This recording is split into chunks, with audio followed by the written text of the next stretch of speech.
आपला प्रिय भगवान शिव जन्माला आलेला नाही, तो स्वयंस्वरूप आहे.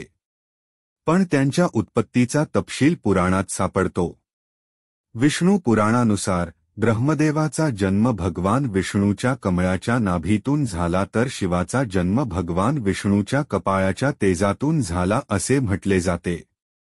विष्णू पुराणानुसार कपाळाच्या तेजामुळे शिव नेहमी योगमुद्रेत राहतात. श्रीमद्भागवतानुसार एकदा जेव्हा अहंकाराने भारावलेले भगवान विष्णू आणि ब्रह्मा स्वतःला श्रेष्ठ म्हणवून लढत होते, तेव्हा भगवान शिव एका जळत्या खांबातून प्रकट झाले. विष्णू पुराणात वर्णन केलेल्या शिवजन्माची कथा ही कदाचित लहानपणी भगवान शंकराचे एकमेव वर्णन आहे. यानुसार ब्रह्मदेवाला मुलाची गरज होती. यासाठी त्यांनी तपश्चर्या केली. तेव्हा अचानक बाळ शिव त्याच्या मांडीवर रडताना दिसला. जेव्हा ब्रह्मदेवाने मुलाला रडण्याचे कारण विचारले, तेव्हा त्याने निरागसपणे उत्तर दिले की त्याचे नाव नाही, म्हणूनच तो रडत आहे.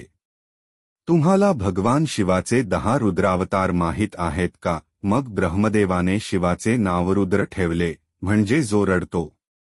तेव्हाही शिव शांत बसला नाही.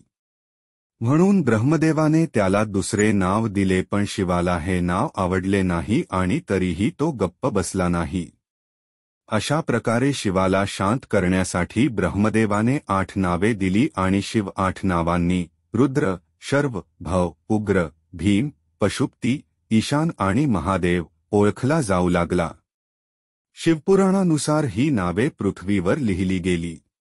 अशा प्रकारे शिवाने ब्रह्मदेवाचा पुत्र म्हणून जन्म घेतल्याच्या मागे विष्णू पुराणातही एक आख्यायिका आहे.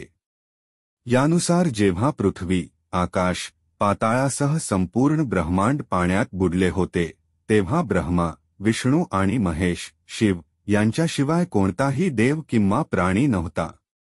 तेव्हा फक्त विष्णू पाण्याच्या पृष्ठभागावर शेषनागावर पडलेला दिसला. तेव्हा ब्रह्माजी त्यांच्या नाभीतून कमळाच्या देठावर प्रकट झाले. जेव्हा ब्रह्मा विष्णू सृष्टीबद्दल बोलत होते, तेव्हा शिव प्रकट झाले. ब्रह्मदेवाने त्याला ओळखण्यास नकार दिला. तेव्हा शिवाच्या क्रोधाला घाबरून भगवान विष्णूने ब्रह्मदेवाला दिव्य दृष्टी देऊन शिवाची आठवण करून दिली. ब्रह्मदेवाने आपली चूक ओळखून शिवाची क्षमा मागितली आणि त्याला पुत्र म्हणून जन्म घेण्याचे आशीर्वाद मागितले. शिवाने ब्रह्मदेवाची प्रार्थना स्वीकारली आणि त्याला हे वरदान दिले.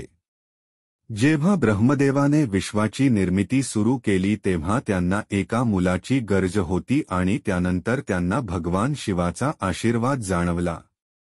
म्हणून ब्रह्मदेवाने तपश्चर्या केली आणि बालक शिव त्यांच्या मांडीवर बालकाच्या रूपात प्रकट झाले.